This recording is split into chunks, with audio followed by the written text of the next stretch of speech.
سبحان اللہ وبحمدہ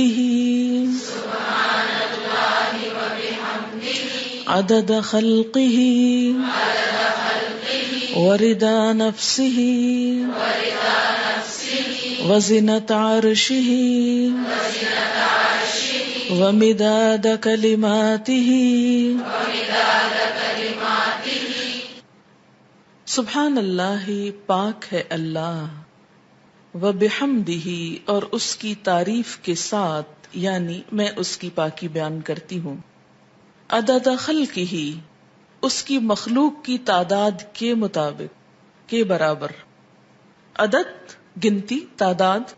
خلق بمعنی مخلوق، یعنی جتنی اس کی مخلوق ہے، اس کی جتنی تعداد ہے، جتنی اس کی کریشن ہے، ان سب کی تعداد کے برابر، گنتی کے برابر.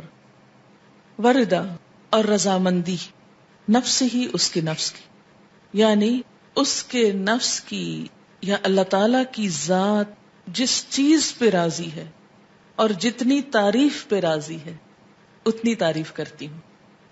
وزنۃ عرشہ، اور اس کے عرش کے وزن کے برابر، یعنی جس عرش پر اللہ تعالی متمکن ہے اس کا جتنا وزن ہے ہم تو اس کا احاطہ بھی نہیں کر سکتے، اس کے برابر.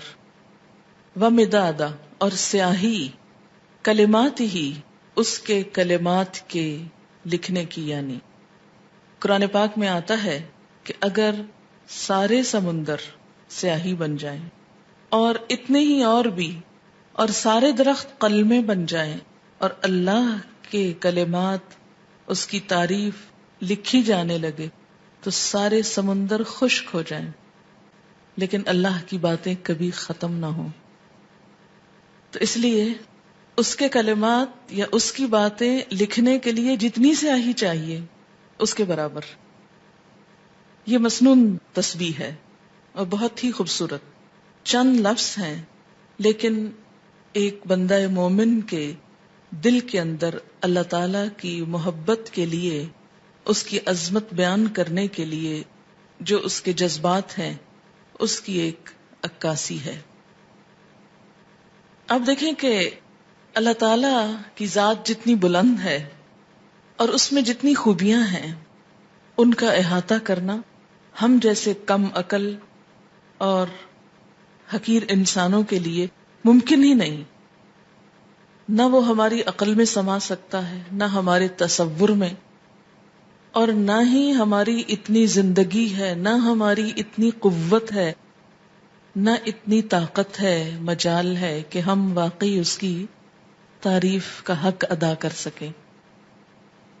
اس کی تسبیح کائنات کی ہر چیز بیان کر رہی ہے. وَإِن مِّن شَيْءٍ إِلَّا يُسَبِّحُ بِحَمْدِهِ، کوئی چیز ایسی نہیں جو اس کی تسبیح نہ کر رہی ہو. وَلَٰكِن لَّا تَفْقَهُونَ تَسْبِيحَهُمْ، لیکن تم ان کی تسبیح کو سمجھتے نہیں ہو. سَبَّحَ لِلَّهِ مَا فِي السَّمَاوَاتِ وَمَا فِي الْأَرْضِ، تسبیح کر رہی ہے اللہ کی ہر وہ چیز جو آسمانوں میں ہے، ہر وہ جو زمین میں ہے. جب ہر چیز اس کی تسبیح میں لگی ہوئی ہے تو میری زبان اس کی تسبیح سے خالی کیوں رہے؟ اگر میں نہیں کروں گی تو میری محرومی ہے. اللہ تعالیٰ کا تو کچھ بھی نقصان نہیں. بے شمار فرشتے صرف پیدا ہی اس لیے ہوئے ہیں کہ وہ اللہ کی تسبیح بیان کریں، اس کی تعریف بیان کریں. اس لیے تسبیح کرنا سراسر خود انسان کے اپنے فائدے کے لیے ہے. اس طرح انسان باقی کائنات کا ہم نوا ہو جاتا ہے. جس ذات سے جتنی محبت ہوتی ہے اس کے لیے الفاظ کا چناؤ اتنا ہی مشکل کام ہوتا ہے، اور اللہ کی تعریف کے لیے الفاظ کا چناؤ ہم عام انسانوں کے بس میں نہیں. اس لیے ہمیں لازمی طور پر سہارا لینا ہے نبی صلی اللہ علیہ وسلم کے الفاظ کا. تو آپ نے جو الفاظ سکھائے مسنون بھی ہیں اور بہت جامع بھی ہیں. آپ صلی اللہ علیہ وسلم کی یہ خصوصیت تھی کہ انما اوتیت جوامع الکلم، مجھے جامع کلمات عطا کیے گئے ہیں. آپ صلی اللہ علیہ وسلم کی گفتگو کی ایک خوبی تھی کہ کم الفاظ میں بڑی بات کہہ سکتے تھے. تو یہاں بہت کم الفاظ میں بہت خوبصورت طریقے سے اللہ تعالی کی تسبیح بیان کی گئی ہے. تو جب بھی آپ دعا مانگنے لگیں تو اس سے پہلے اگر یہ چند لفظ بول لیں تو دعا کا وزن اور قبولیت اور اس کی خوبصورتی بڑھ جائے گی. اب دیکھیں کہ دعا کے شروع میں اور آخر میں تسبیح پڑھنا اور درود شریف پڑھنا یہ ایسا ہی ہے کہ جیسے کسی کو کچھ دینے کے لیے آپ ایک خوبصورت جیسے گفٹ پیپر ہوتا ہے یا اچھا کوئی برتن ہو سکتا ہے یا کوئی بھی چیز جس میں آپ کوئی چیز ڈال کر دے رہے ہیں. مثلاً آپ نے خوبصورت خط لکھا اور گندے سے انویلپ میں ڈال کے دے دیں تو وہ تاثر کیسا ہوتا ہے؟ درست نہیں ہوتا. اسی طرح آپ اچھی سے اچھی بات کہنا چاہیں مگر الفاظ اچھے نہ ہوں تو اس کے اندر خوبی نہیں آئے گی اچھی سے اچھی بات میں. تو الفاظ کا اچھا چناؤ اور دعاؤں کے آگے پیچھے اللہ کی تسبیح یہ بہت ہی ضروری ہے اور بہت مفید ہے، اور اس سے بڑھ کر جامع الفاظ کم ہی ملیں گے آپ کو. اس لیے ان کو یاد بھی کر لیجئے اور عادت بھی بنا لیجئے. اب اس شعور کے ساتھ جو کچھ ہم نے اس کا معنی سمجھا ہے، مثلاً عدد خلقی ہی، تو آپ سوچئے ذرا کہ اس کی مخلوق کی گنتی، مثلاً کہا جاتا ہے کہ آسمانوں پر جتنے ستارے ہیں اگر ان کو فرضی نام دے دیے جائیں، مثلاً ABCD، تو ان ناموں سے پکارنے میں یا ان کی صرف گنتی کرنے میں 400 ملین سال چاہیے، کیونکہ انسان نمبر ایک تو احاطہ ہی نہیں کر سکتا.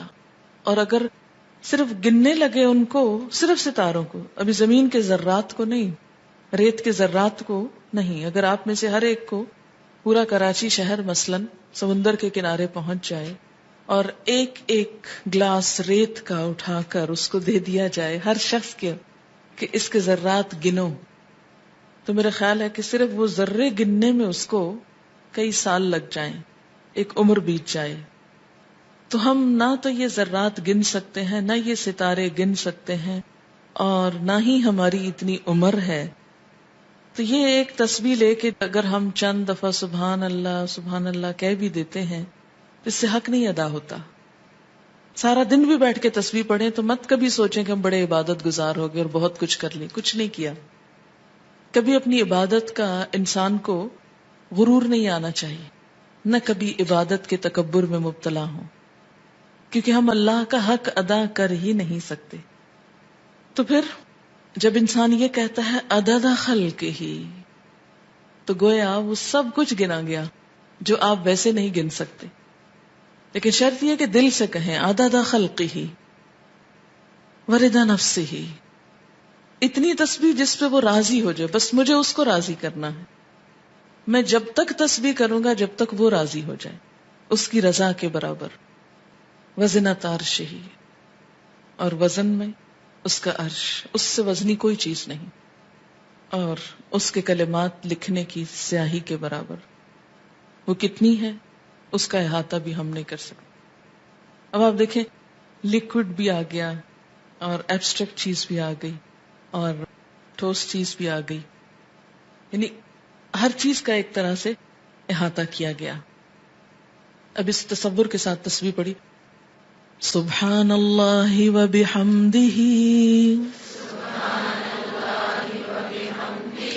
عدد خلقہ ورضا نفسہ